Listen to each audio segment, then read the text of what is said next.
Hi, നമുക്കിന്ന് സദ്യക്കുള്ള cabbage തോരൻ തയ്യാറാക്കി എടുക്കുന്നത് എങ്ങനെയാണെന്ന് നോക്കാം. ഇത് സദ്യക്ക് മാത്രമല്ല, അല്ലാത്ത സമയത്തും ചോറിനോടൊപ്പം കഴിക്കാൻ എളുപ്പത്തിൽ തയ്യാറാക്കി എടുക്കാൻ പറ്റുന്ന ഒരു തോരനാണ്. അപ്പോൾ എങ്ങനെയാണ് നമുക്ക് ക്യാബേജ് തോരൻ നല്ല ടേസ്റ്റി ആയിട്ട് ഉണ്ടാക്കിയെടുക്കുന്നതെന്ന് നോക്കാം.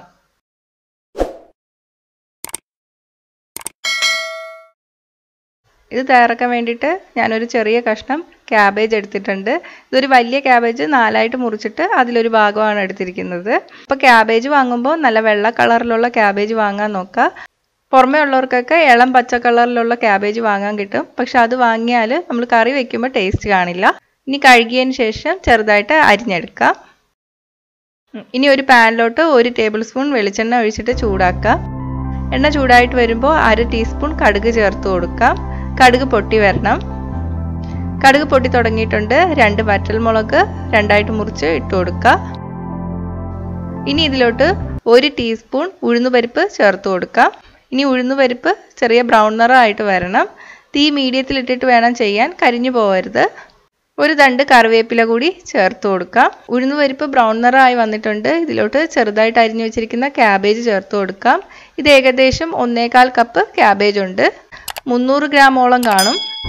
ഇനി ഇതിലോട്ട് 1/2 കപ്പ് സവാള അരിഞ്ഞത് ചേർത്ത് കൊടുക്കാം. ഞാനിവിടെ 1/2 മുറി പച്ചമുളക് കൂടി ചേർത്ത് കൊടുക്കുകയാണ്. പച്ചമുളകിൻ്റെ അളവ് നിങ്ങളുടെ എരിവിനനുസരിച്ചിട്ട് മാറ്റം വരുത്താം.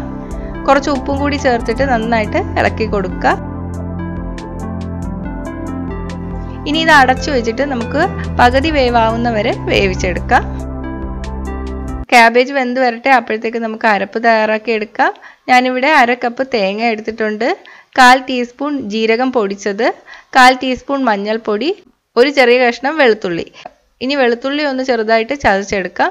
എന്നിട്ട് ഇതെല്ലാം കൂടി കൈകൊണ്ട് നന്നായിട്ട് മിക്സ് ചെയ്തെടുക്കാം. അല്ലെങ്കിൽ മിക്സിയുടെ ചെറിയ ജാറിലിട്ടിട്ട് വെള്ളമൊന്നും ഒഴിക്കാതെ ചെറുതായിട്ടൊന്ന് പസ് ചെയ്തെടുത്താൽ മതി. നന്നായിട്ട് അരഞ്ഞു പോകരുത്. ക്യാബേജ് പകുതി വേവ് ആയിട്ടുണ്ട്. ഇനി ഇതിലോട്ട് നമുക്ക് അരച്ചു വെച്ചിരിക്കുന്ന അരപ്പ് ചേർത്ത് കൊടുക്കാം. നന്നായിട്ട് മിക്സ് ചെയ്ത് കൊടുക്കാം. മഞ്ഞൾപ്പൊടി കൂടുതൽ വേണമെങ്കിൽ ഇപ്പം ചേർത്താൽ മതി കേട്ടോ. ഇനി ഇത് അടച്ചു വെച്ച് വേവിക്കരുത്, തുറന്നു വെച്ചിട്ട് തന്നെ വേവിക്കണം.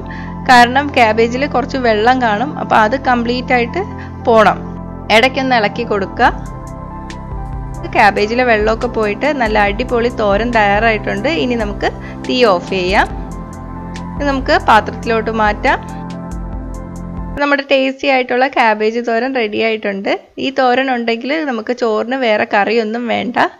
സദ്യക്കാണെങ്കിലും നമുക്ക് എളുപ്പത്തിൽ തയ്യാറാക്കി എടുക്കാൻ പറ്റുന്ന ഒരു തോരനാണ്. അപ്പോൾ ഇതെന്തായാലും വീട്ടിൽ ട്രൈ ചെയ്ത് നോക്കുക. ട്രൈ ചെയ്ത് നോക്കിയിട്ട് നിങ്ങളുടെ അഭിപ്രായം കമൻറ്റ് ചെയ്യുക. ഇഷ്ടമെങ്കിൽ ലൈക്കും ഷെയറും ചെയ്യുക. ഇഷ്ടപ്പെട്ടില്ലെങ്കിൽ ഡിസ്ലൈക്ക് ചെയ്യുക. കൂടുതൽ റെസിപ്പികൾക്കായിട്ട് ചാനൽ ഇതുവരെ സബ്സ്ക്രൈബ് ചെയ്യാത്തവർ സബ്സ്ക്രൈബ് ചെയ്യാൻ മറക്കല്ലേ. കൂടെ ആ ബെൽ ബട്ടൺ ക്ലിക്ക് ചെയ്തതിന് ശേഷം ഓൾ നോട്ടിഫിക്കേഷൻ സെലക്ട് ചെയ്യുക.